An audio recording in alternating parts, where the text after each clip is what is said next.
Happy Monday, everybody, and welcome to Live at Lunch with the WCA.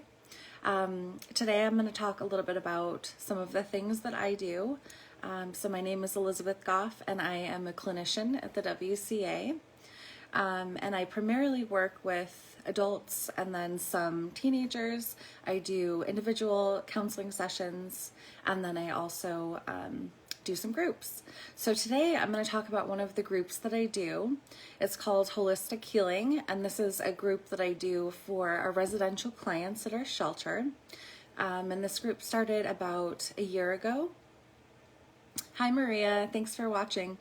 And feel free if you have comments, questions as I'm going. This is meant to be interactive, so I welcome. Hi Buffy, welcome. So holistic healing, I feel like really encompasses all of the elements of healing. So, it's considering the whole person. So body, mind, spirit, emotions, everything. And with our clients, a lot of times, they're coming out of a crisis. They have a lot going on. And I think it's really important just to think about all of the different components to healing, because there are, a lot of different ways to heal. So I really love this group. It's a lot of fun. It's very, I usually put on relaxing music, and we do different activities every week. Sometimes we have a certain theme. So some of the things we've done in the past year in the Holistic Healing Group are, we've done rock painting, we've done coloring, we've done vision boards, so like personal collages, kind of thinking about goals. We've done a lot of writing and journaling prompts. Those can be really, really powerful, I feel like, and really healing. We've made holiday ornaments, we've made gratitude lists. We've read different books on healing, on mindfulness, on things like that. We have done letter writing. Something as simple as just making the time to sit down and write, letters to people who maybe you haven't talked to in a while, or, it's just nice to get a letter. So we've done things like that. We've also done collages using just inspirational words or phrases that people have. So really the group has been, kind of free flowing. So while we're doing these activities, I have music on and we just kind of talk, we kind of debrief. So a lot of times the group members will just talk about how their week's going, or if things come up during, just the process of what we're doing, then we'll kind of address some of those things. But really it's just meant to be a very relaxing, safe space. So I'm going to share something that I have done in the group. A lot of times I'll begin or end with some type of a breathing or meditation or something like that. So today I'm going to do a self-compassion meditation. So feel free to sit back and relax. You can close your eyes or keep your eyes open, whichever you prefer. So I want you just to let your feet just rest softly on the ground. You might notice how they feel as they connect to the floor, and your body as it's supported by your chair or whatever you're sitting in. You may let your eyes close if that's comfortable to you, or find a soft, focused gaze a few feet in front of you. I invite you to take a moment to find a self-soothing gesture, a physical gesture of kindness for yourself. Some people find it helpful to place both hands over their heart. Another option is to give yourself a hug. Anything that seems comforting to you. This gesture signifies the intention to show compassion to yourself. Whenever you find ease in that gesture, notice the points of contact between your hands and your body, and the warm energy that flows between the contact points. You might inquire, what does it feel like to be holding myself in this way? Are there any interesting textures or sensations? What is my breath like as I'm holding on to my gesture? Next, I invite you to bring something to mind in your life that's troubling you or scaring you. something that's causing you stress or that's bothering you. Call the situation or experience to mind and notice the shift in your body and how you feel as you think about it. Next, I invite you to acknowledge that this is a moment of suffering and challenge. This hurts. This is hard what I'm going through.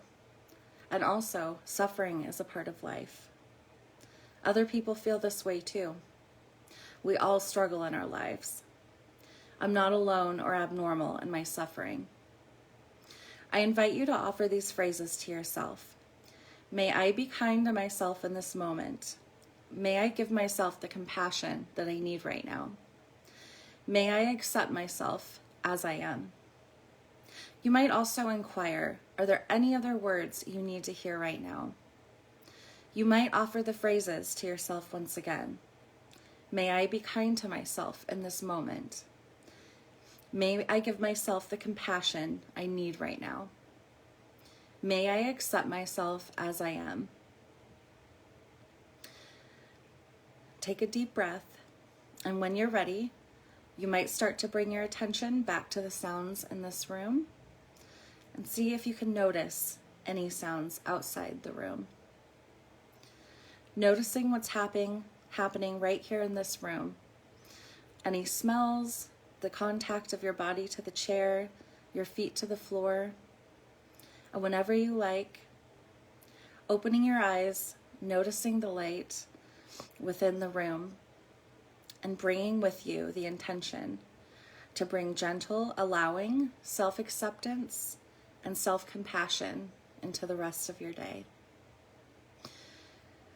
So I hope that was relaxing for you. I love doing these kind of things in group, especially beginning and ending of group, just to kind of, I feel like it's very grounding and relaxing, and it's good to set an intention for the day. So this particular meditation was made by Kristen Neff, and she's done a lot of great work. I really have liked her stuff, so I use her stuff a lot. Hi, thanks for the comment. So yeah, I really like this one in particular. And I think that this one is really relevant too, just right now with everything that's kind of going on with COVID and just in the world. And I feel like things can get so heavy. And hi, Cody. Hi, Tracy. And so I think that it's really helpful not only to set a positive intention, but also to kind of normalize that things are tough right now and that we're all going through different things. So I would invite you just to take time for yourself this week. One of the things we also talk a lot about in group is self-care. And so self-care can manifest in a lot of different ways. People have all kinds of different things. So that could be hobbies, that could be spending time with loved ones, pets, going for a walk, reading, writing. Hi, Kathy. Anything that, feels relaxing and kind of nourishes your soul. When you feel kind of that connection to your soul and that joy and that just kind of authentic way of being, I feel like that's truly self-care. So I would just encourage you this week, just, in the midst of life and stress and work, just to really try and capture, even if it's, 20 minutes a day, something that is just relaxing to you, and that feeds your soul and fills your cup. And then I also wanted to read a quote. So I am really big on inspirational quotes, and I'm always trying to find new ones, and this one just kind of stuck with me today. So this is a quote by Robert F. Kennedy, and he said, "Each time a person stands up for an ideal or acts to improve the lot of others, they send forth a tiny ripple of hope. These ripples build a current which can sweep down the mightiest walls of oppression and resistance." And I think that's a really good thing to think about, just kind of when we think about how what, you know, I'm one person. What can I do? And I think it's just a good reminder that if everybody does a little thing, a little act of kindness every day, that will go a long way. So Tracy, you asked, what is one of your favorite types of self-care? Oh gosh, I have so many. I love crafting. So I knit, I crochet, I love scrapbooking. I love reading and writing. I love coloring. I love going for walks in nature. I love spending time with my family and my pets. I have 2 dogs, 2 cats, and a rabbit. So they are great self-care and just like soothing. Yeah, those are some of my favorite things. I also like gardening, cooking. There's so many things. Yeah. So, and I love to hear, you know, what other people do for self-care. You know, there's so many different things out there. So yeah, if any of you want to share in the comments what is one of your favorite self-care things, I would love to hear. But yeah, I think those are probably my main things. Yes, yay crafts. Hi, Linda. Yeah, so I think that self-care is so important, and I think sometimes, you know, it's talked about.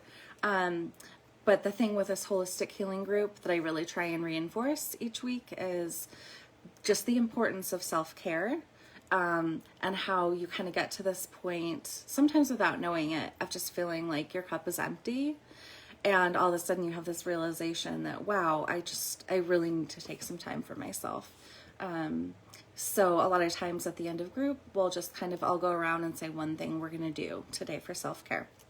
So before I end, I'm going to set my intention for self-care for the day. So I am going to take 20 minutes this evening before I go to bed, and just spend time kind of meditating and visualizing how I want tomorrow and the rest of my week to go, and just set some positive intentions and some positive affirmations. So thank you so much for watching. Does anybody else have any questions? No? Okay, well, thank you so much, and let me know if anything else does come up after this video, that you have any questions or comments or anything. I'm always happy to chat. So thanks so much, and happy Monday.